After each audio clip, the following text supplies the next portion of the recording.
धरती पर जीवन का इतिहास सीरीज के लास्ट वीडियो में हमने डायनासोर्स के खत्म होने पर मैमल्स का धरती पर डोमिनेंस स्टैब्लिश करने की जर्नी का फर्स्ट चैप्टर कवर कर लिया था। हमने सेनोजोइक एरा के फर्स्ट पीरियड पेलियोजीन के फर्स्ट टू इपॉक्स पीलियोसीन और इयोसीन को भी कवर कर लिया था।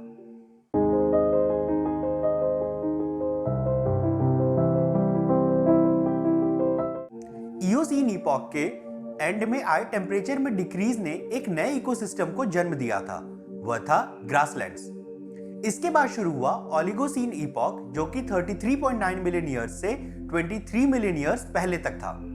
ग्रासलैंड्स का डेवलपमेंट एक बहुत बड़ा चेंज था क्योंकि फाइब्रस ग्रास को डाइजेस्ट करना लीव्स के मुकाबले काफी ज्यादा मुश्किल था। इसका मतलब यह था कि हर्बीवोर एनिमल्स को या तो ग्रास को डाइजेस्ट करने लायक अडॉप्ट होना पड़ेगा या तो वो मर जाते। हर्बीवोर्स में इवन टोड अंगुलेट्स, जिन्हें हम रूमिनेंट्स नाम से जानते हैं, उनके पास एक एवोल्यूशनरी एडवांटेज था। इनके पास स्टमक में एक एक्स्ट्रा चेंबर था जिसमें ग्रास को फर्मेंट और पार्शियली डाइजेस्ट किया जा सकता था और इस फर्मेंटेड और पार्शियली डाइजेस्टेड ग्रास को वापस माउथ के पास भेजा जा सकता था च्यू करने के लिए। रूमिनेंट्स में आते हैं cows, buffaloes, sheeps, goats etcetera. आपने ऑब्जर्व किया होगा कि काउस और बफेलोज खाना खाने के काफी देर बाद तक कुछ च्यू करती रहती हैं। अब आप समझ गए होंगे ऐसा क्यों है। लेट ओलिगोसीन में सिमियंस ग्रुप में भी एक बड़ा स्प्लिट आया। लगभग 26 मिलियन ईयर्स पहले न्यू वर्ल्ड मंकीज इवॉल्व होने लगे और इनके फॉसिल्स हमें साउथ अमेरिका से मिलते हैं।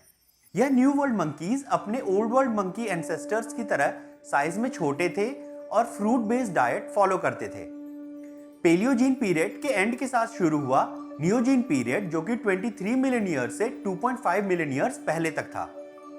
नियोजीन पीरियड की शुरुआत हुई मायोसीन इपॉक से जो कि 5.3 मिलियन ईयर्स पहले तक था और इस इपॉक में कॉन्टिनेंटल प्लेट्स के ड्रिफ्ट और क्रैश करने की वजह से माउंटेन रेंजेस के बनने की शुरुआत हुई। Himalayan mountain range Indian tectonic plate और यूरेशियन टेक्टोनिक प्लेट के कोलिजन की वजह से बने और इसी तरह यूरोपियन टेक्टोनिक प्लेट के कोलिजन्स की वजह से पिरेनीज और एल्प माउंटेन रेंजेस बने। इस समय अफ्रीका में भी बड़े डेवलपमेंट्स हो रहे थे और सबसे पहले एप्स ओल्ड वर्ल्ड मंकीज से इवॉल्व होने लगे। इन एनिमल्स के पास टेल नहीं थी, लेकिन इनके पास flexible shoulder joints, broader shoulder और रिब केज और शॉर्टर स्पाइन थी। इन एडेप्टेशंस ने इन एप्स को पेड़ों से इजीली स्विंग करने के लायक और फाइनली दो लिम्स पे बैलेंस करने लायक बना दिया।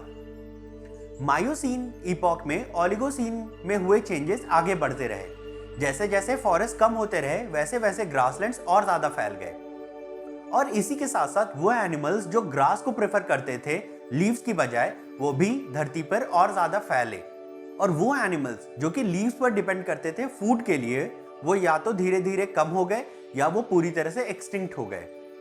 ओशंस में भी पहले के एनिमल्स को आज जैसे दिखने वाले एनिमल्स ने रिप्लेस कर दिया, जैसे कि सी otters.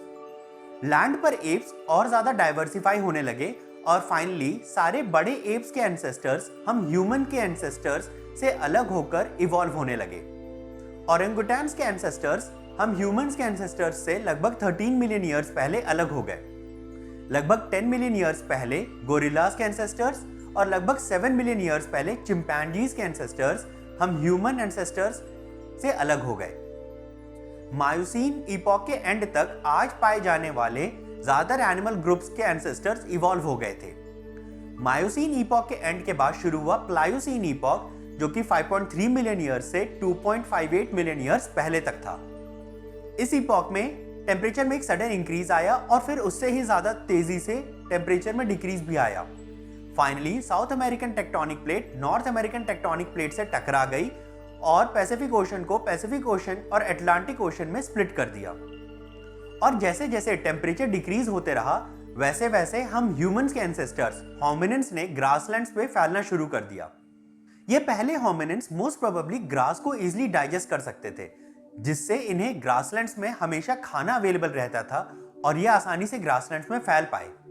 Eventually hominins better runners और स्किल्ड हंटर्स बन गए। फॉसिल रिकॉर्ड से पता चलता है कि प्लायोसीन इपॉक के एंड तक होमिनिन्स स्टोन टूल्स यूज करने लगे थे।